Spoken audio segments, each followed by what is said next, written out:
Welcome back to our conversation about life in the age of the coronavirus with our guest, Congressman Stephen Lynch of the 8th Congressional District.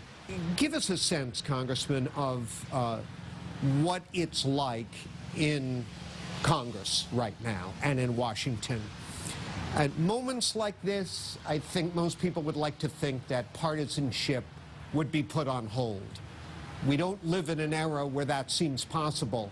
To what extent are our institutions, our political institutions, as far as you can tell, functioning in a bipartisan way or not? I actually think we're doing well. I think there has been a coalescing around the effort here. Our coronavirus response package the other day, the Families First measure, passed the House 415-2. And I don't think those two individuals will be happy about their vote looking back at it years from now.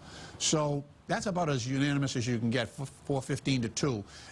Republican and Democrat trying to work together, and so I'm hopeful. I think some are still sticking with their ideological proclivities and worrying about, you know, giving money to people who are unemployed, extending unemployment benefits, things like that. But I think you have to let that stuff go and just focus on the problem at hand. You know, I think in an ideal world, we'd all have different ideas, but we're dealing with a crisis right now, so I think we have to come together. I think there's room for debate on how we respond, but whether or not we respond is I think we're unanimous in the need for that. And I can't really speak to what the Senate feels. I'm not over there, but I can speak for our chamber, and I think we're together on this. Fair to say that the longer-term governmental response, helping people who've been wrecked financially by this, getting the economy going, et cetera, is going to have to wait a little bit till we get a feel for what's actually coming down the track at us? Right. Right. This may be, as originally predicted, this might be, you know, 10, 12, 18 months. So think about this. We've only been into this really, you know, a week. Yeah, at most, or a couple of weeks at most. So, you know, we have to realize what this is going to require. There's no quick fix here. And, you know, we're just going to have to draw on that inner reserve of patriotism and commitment to our country. Congressman, you've been through a lot in your life. You ever seen anything like this?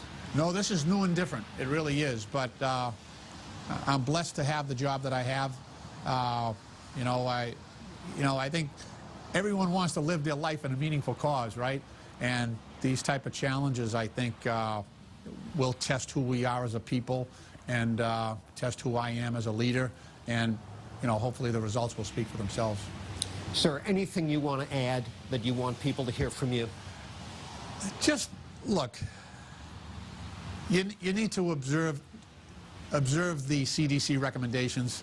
Stay home, dear Lord. And if you do go out, make sure you maintain that social distancing. We really need the buy-in from the American people to make this work. You know, you see the beaches down in South Florida are packed.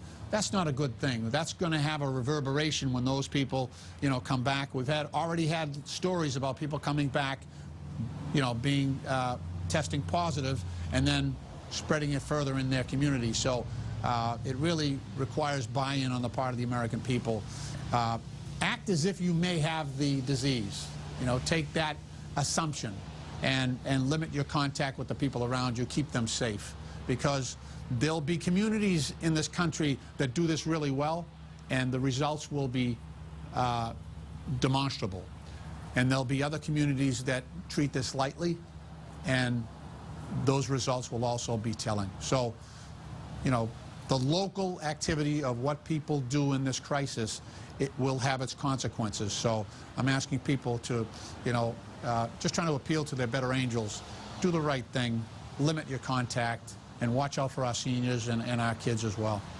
Congressman, look forward to having you back at a time when I can reach over and shake your hand. Really appreciate it.